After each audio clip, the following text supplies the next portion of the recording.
keuangan Indonesia kayak gitu. Jadi gitu. Tapi coba jelasin dong secara lebih spesifik apa sih yang membedakan Bank Indonesia sama bank-bank lainnya itu, apa mungkin dari infrastrukturnya lah atau apanya lah. Ya kalau gampangnya sih, kalau Bank Indonesia itu dia mengatur kebijakan secara moneter dan stabilitas perekonomian di Indonesia. Kalau bank-bank yang lainnya, mereka hanya mencari keuntungan dan menawarkan jasa-jasa seperti pinjaman, tabungan, kredit, dan sejenisnya. Ya pengaturannya emang beda sih. Kalau untuk di tentang Bank Indonesia itu diatur di Undang-Undang Nomor 3 Tahun 2004. Sedangkan kalau untuk tentang perbankannya sendiri diatur di dalam Undang-Undang Nomor 10 Tahun 1998. Gimana ceritanya ya bisa sampai ada Bank Indonesia sampai sekarang? Oh, ceritanya sih singkat aku udah ingatnya ya. Nah, jadi Bank Sentral Indonesia ini sebenarnya awalnya bukan Bank Indonesia langsung, tapi Dijavas Bank namanya. Nah, Dijavas Bank ini ada di zaman Hindia Belanda waktu tahun 1828. Nah, dia ada untuk mengedarkan dan mencetak uang yang saat itu berlaku, yaitu gulden Belanda. Nah, itu diedarkan ke seluruh wilayah Hindia Belanda. Nah, terus waktu zaman awal kemerdekaan, Dijavas Bank ini bukan lagi sebagai bank sentral. Waktu itu digantikan oleh Bank BNI, Bank Negara Indonesia, yang itu diatur dalam peraturan pemerintah pengganti Undang-Undang Nomor 2 Tahun 1946 yang berperan dalam mencetak uang pertama negara Indonesia, atau bisa kita sebut sebagai ORI. Seperti itu. Nah, lalu pada tahun 1951, tepatnya pada bulan Desember, pemerintah Indonesia memiliki kebijakan berupa menasionalisasikan Dijavas Bank ini melalui Undang-Undang Nomor 24 Tahun 1951 tentang nasionalisasi Dijavas Bank NV. Dan pada 1 Juli 1953 akhirnya Bank Indonesia didirikan sebagai Bank Sentral Indonesia. Gitu. Oh gitu.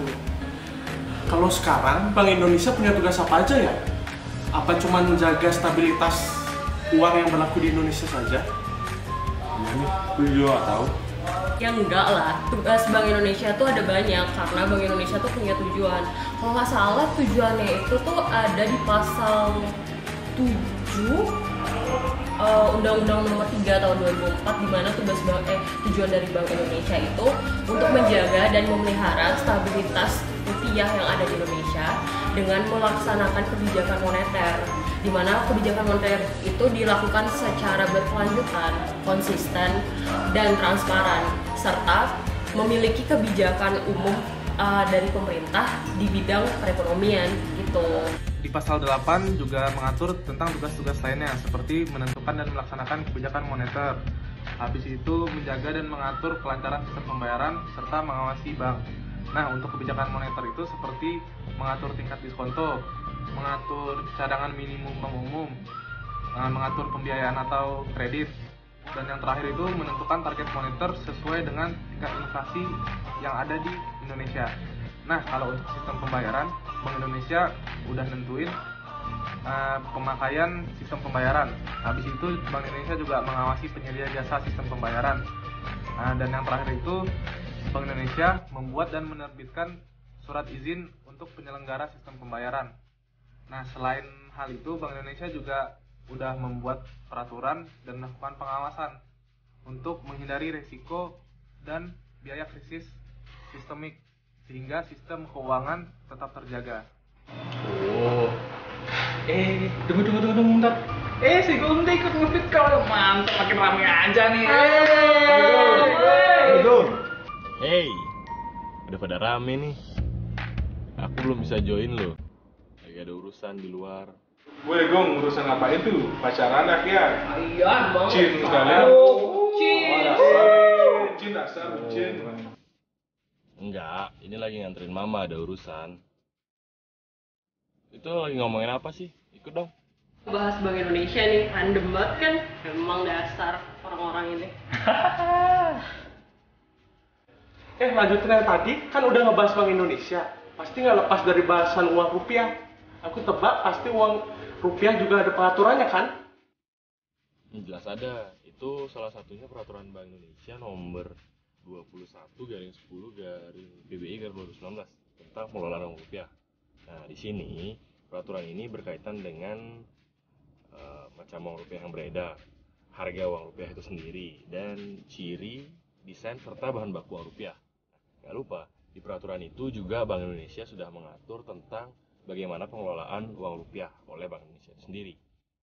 Di sini pengaturannya itu di pasal 9 yang ditentukan tentang mulai dari perencanaan, pencetakan, pengeluaran, pengedaran, pencabutan, penarikan, sampai pemusnahan uang rupiah itu sendiri. Walah iya ya. Lihat-lihat bagian perencanaannya emang benar-benar ribet ya. Mendetail gitu lah sikapnya. Perencanaan itu kan dilihat dari asumsi tingkat inflasi, asumsi pertumbuhan ekonomi, kebijakan penambahan harga, kebutuhan masyarakat terhadap jenis pecahan tersebut, tingkat pemalsuan, dan pastinya masih banyak lagi faktor lain yang bisa mempengaruhi. Dan itu kalau aku lihat di sini sih ya ribet gitu sih. Ribet banget sih. Iya itu, jadi ya ternyata emang nggak semudah itu ya kita bikin menentukan nilai rupiah.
Berkaitan sama uang palsu ya. Nah, kalau dengar-dengar sih pemberitaan uang palsu ini di media massa nggak terlalu begitu intens ya. Cuman masih tetap aja beredar di masyarakat. Jadi ya cukup merugikan banyak pihak deh kalau misalkan masih banyak kayak gitu uang palsu. Nggak banget deh. Oh iya betul tuh. Kebetulan waktu ini aku pernah ketemu orang. Aku sih kebetulan lagi ngantri di belakangnya dia. Cuman ya gitu. Awalnya dia tuh ngasih uang ke kasir. Ternyata uangnya itu ketahuan palsu nih. Hah? Terus gimana?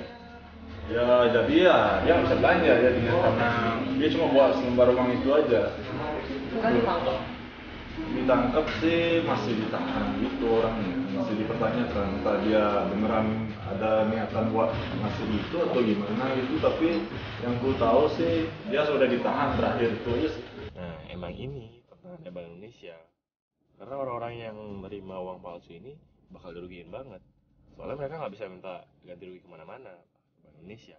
Dan di sini kalau misalkan yang menerima uang palsu itu perusahaan besar, mau nggak mau perusahaan besar bakal ningkatin harga komoditas loh, dan ini bakal menurunkan nilai uang real di pasar.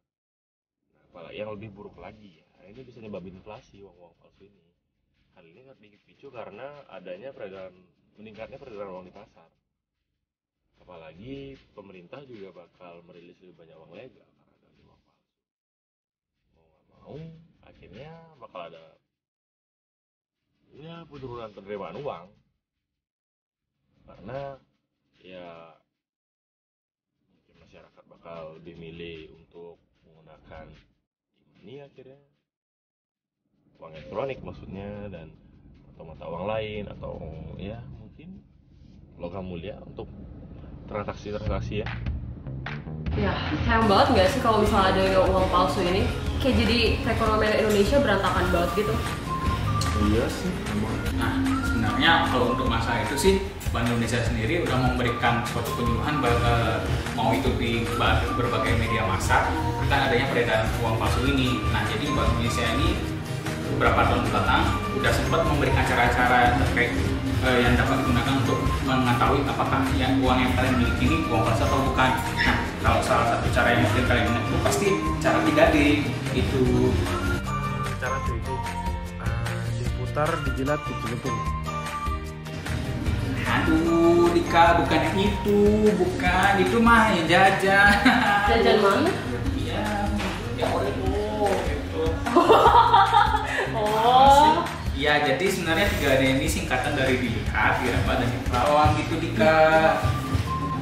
Oh iya, cara ini memang sering disosialisasikan oleh Bank Indonesia bersama pemerintah melalui berbagai media massa. Oh iya, emang betul itu. Paling sering, ini yang paling gampang. Yoi, sebenarnya cara 3D itu gampang banget untuk dijelasin. Bentar. Bagus. Bentar. Banyak uang nih. Tadi katanya kantong kering. Oh, Ini namanya kantong kering. nggak gitu juga cuy. Tada! Nah, sebagai contoh, bisa dilihat di pecahan uang 50.000 ini kan ada benang pita pengaman ini. Nah, kalau misalnya kalian dilihat di cahaya itu akan berubah warna. Terus kalian juga bisa lihat di lambang perisai yang ada di sini. Itu juga bisa kalau kalian terawang gini, itu bakal kelihatan lambang BI di sini. Dan kalian bisa lihat ada gambar tersembunyi di sini. Bisa lihat kan? Itu caranya kalau dari 3D yang pertama dilihat. Gitu. Iya, ada kayak gambar-gambar yang hologram gitu ya. Iya. Setelah diraba, uang rupiah asli akan memiliki ciri bagian uang yang kasar, yaitu pada gambar utama, gambar lambang, gambar negara, angka nominal, huruf terbilang, frase Negara Kesatuan Republik Indonesia, dan tulisan Bank Indonesia. Cara yang sangat mudah yaitu diterawang, di mana uang rupiah asli jika diarahkan pada cahaya, maka akan ada gambar pahlawan, gambar ornamen pada pecahan tertentu, dan logo Bank Indonesia yang terlihat utuh. Oh iya, ya betul. Kelihatan juga nih. Ada. Nah, kalau udah pakai cara 3D tapi ternyata kita ketemu uang palsu, gimana dong? Ya, yang pasti nggak usah dipakai uangnya dulu untuk bertransaksi. Selain itu kamu juga bisa loh untuk membuat permohonan ke Bank Indonesia untuk mengklarifikasi uang palsu tersebut, apakah beneran palsu, apakah ada kesalahan di banknya atau apa gitu. Tapi kalau kamu sudah mendapatkan uang palsu dengan jumlah yang banyak banget, itu kamu bisa langsung lapor ke kantor polisi karena bisa saja itu jadi diduga tindak pidana pemalsuan uang. Jadi udah masuk ke ranah pidana gitu ya? Iya, parah banget sih.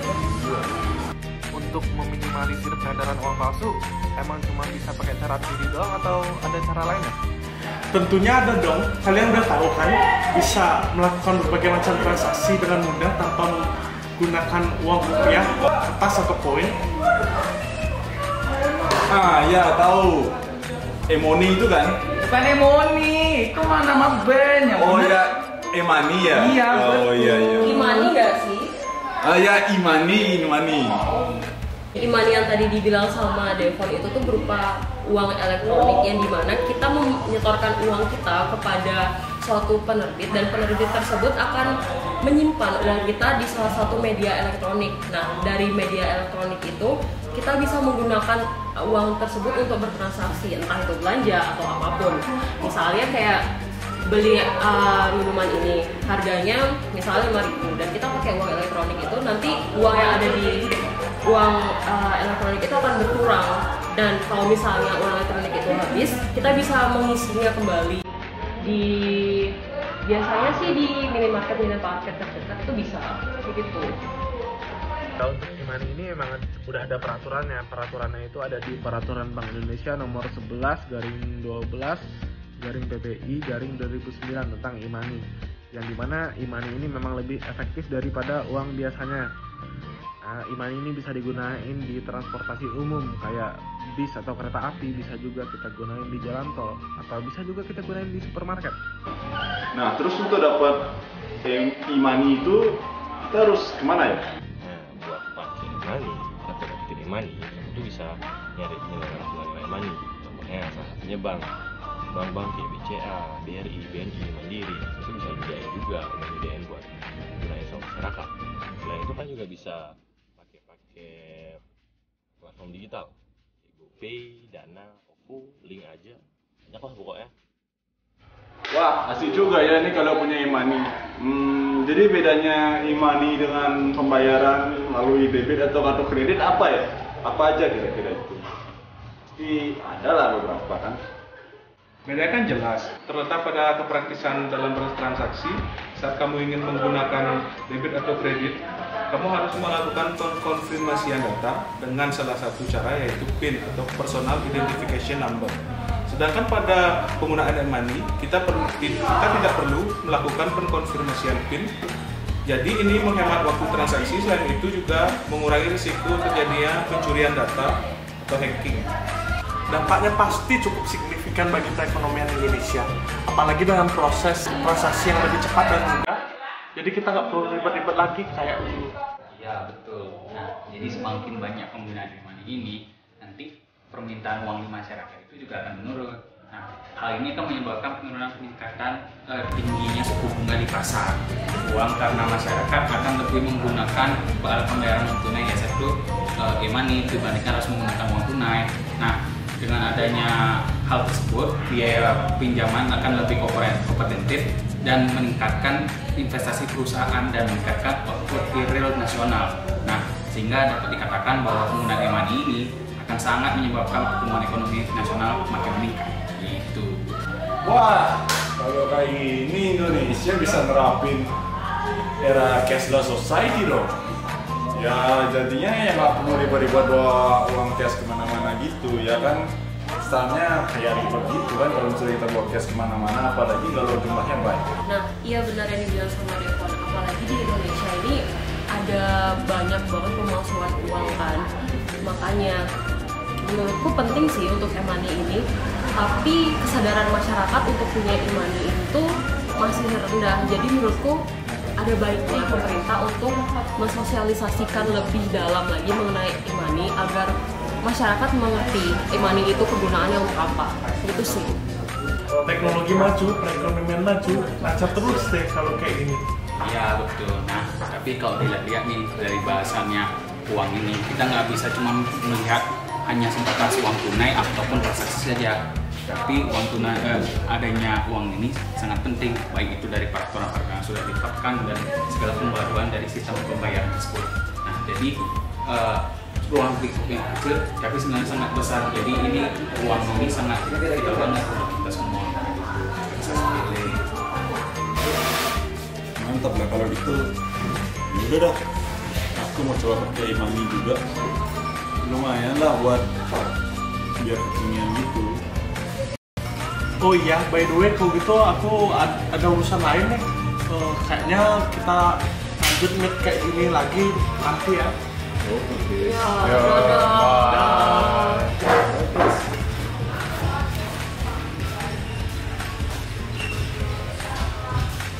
Om Swastiastu. Kenalkan, kami dari kelompok 1. Nama saya Ido Bagus Putri Mekadi Pramana sebagai ketua kelompok 1. Saya Pusabda Juliantara, saya anggota dari kelompok 1. Nama saya Made Kesana Wicaksana. Saya di sini sebagai anggota kelompok. Om Swastiastu. Perkenalkan, nama saya Titi Gunasomnya di Pandara Tampu IT. Di sini sebagai anggota kelompok 1. Halo semua, perkenalkan nama saya Pema Ayu Kencana Utami, bisa dipanggil Ana. Saya sebagai anggota kelompok 1. Oh ya, masih ada 2 anggota kami lagi, yaitu ini.